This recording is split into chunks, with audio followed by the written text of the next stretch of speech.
What's up, dudes? My name's Hound, and today I got some Mosh Pit Call of Duty Modern Warfare Remastered gameplay for you guys. And by that, I do not mean actual Mosh Pit. I mean we got two gameplays for the price of one. Really just two halves of the gameplay coming together to fill one. I got that same recording issue that I had in the past, where I can get half of a video or half of a gameplay recorded, and then I get a little bit of an issue with the second half of the gameplay saving, and I think I have that fixed. I've got some good gameplays saved up, but this topic is a little bit longer that I want to talk about today, and a little bit difficult to talk about, to be honest. But I figured that the two gameplays together give us a little bit more a little bit longer of a conversation to go over. So if you guys remember from my 3 videos that I posted almost, probably actually exactly a week ago, I posted a video, just a commentary of some Modern Warfare 3. And then that same day, about an hour after that video, I noticed that there were new guns that came out.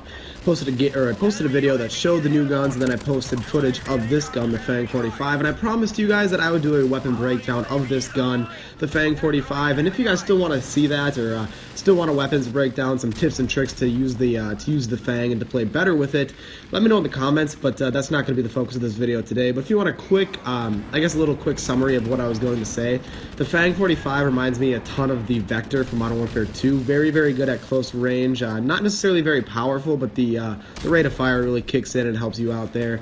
Not so good long range. I like the red dot with it just because I don't like the iron sights very much. But that's just a really quick rundown on the gun. I want to talk about something a little bit difficult to talk about today. I teased it about a minute ago, but it's kind of also an explanation for why I didn't post up until now. I was really excited to post that video, and I just didn't get around to doing it, and I want to explain why.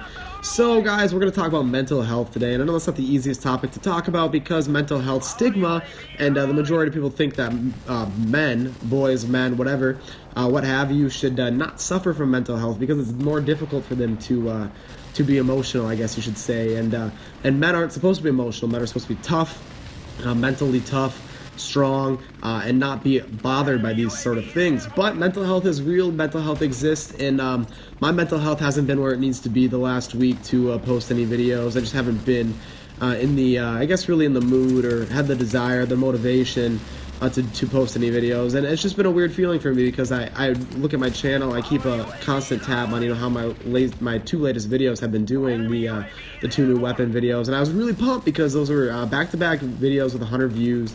I had a good a good turnout, I guess, on them, and I was pumped to make that video. I really was, guys. I just didn't get around to it, and I don't know, I just didn't feel like it. And part of the reason is probably finals week for me. I got a bunch of stress added on top of that with finals. I'm a college athlete, and on top of that, I've been dealing with stuff like this for a while, and I think it just kind of all succumbed and all came together on me and just really beat me up. But I want to be honest with you guys, and I wanted to make this video because I do think that there are people out there that men in particular on the gaming or in the gaming community that probably suffer from the same thing that I suffer from, being that just sometimes there's no desire to do things, there's a lack of motivation, you just don't feel yourself, you feel anxious, your chest hurts, your chest is deep, it's hard to breathe sometimes, and that's okay. You're not alone.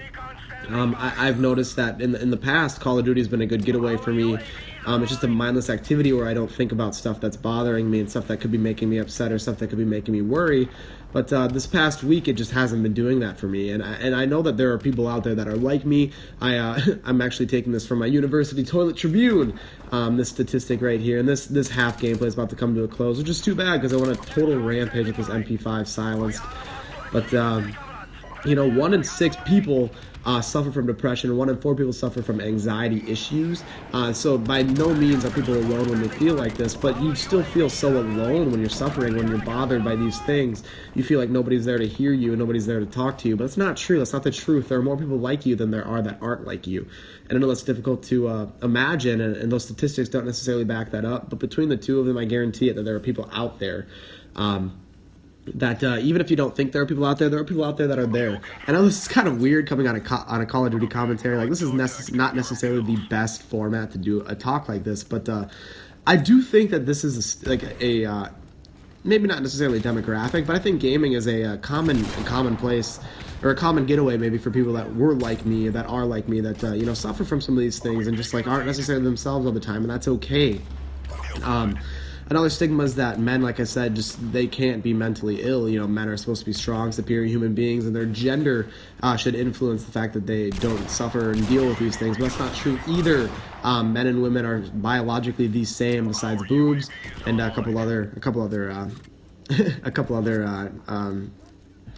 body parts I'm not going to get into. But men and women are the same, guys, and we think the same, we act the same, we talk the same. How we handle things is the same. So why is there this stigma that men can't feel this way but women can? There's nothing weird about feeling like this, and I just kind of wanted to get that out there and just let you guys know. First of all, really just let you guys know why I didn't post this week. I'm not looking for a pity party by any means. I don't care. There are so many people like this that have it much worse than me. Like, I just get stressed and anxious about stuff, and it makes me shut down for a little bit. And that's okay. That's how I handle things. Some people handle things differently, but one thing that is not okay is taking it out on your well-being, on your physical well-being. Just because you're mentally not at your best doesn't mean that you should make yourself physically not at your best either. So, yeah. So sorry for the uber emotional talk, guys. Not the best talk for a Call of Duty commentary, like I said, but I figured it's something that has to be said, something that there are people out there that definitely need to hear. I know at my expected age for you guys, when I was at that age, I never heard a commentator talk about that, except for that guy who camps. He went into it for a video of his where he struggled with these things, and he talked about it, and that's, that was an eye-opening experience for me.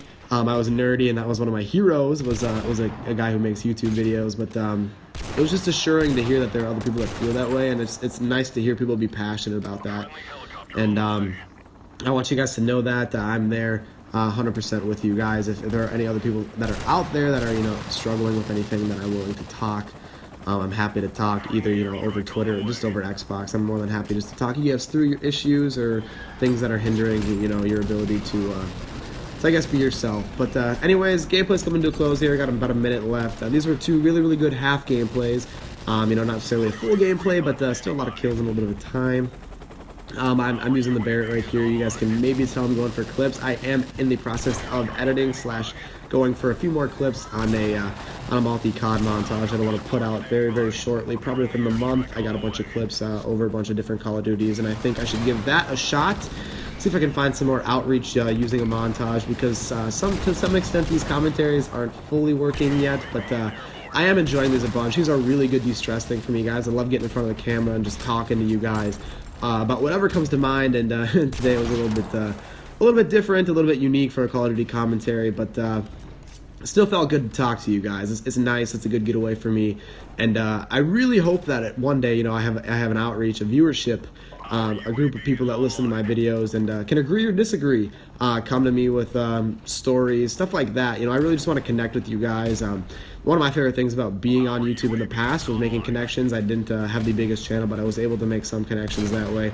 And one of my favorite things about watching YouTube is connecting with the people that I enjoy watching. So without further ado, guys, that's pretty much the end of the gameplay. I'm about to end the video right here. So if you guys like my video, subscribe. If you really like the video, I messed that up. If you really like the video, subscribe. If you just like it, like it. And that's about it, guys. I'll catch you guys later.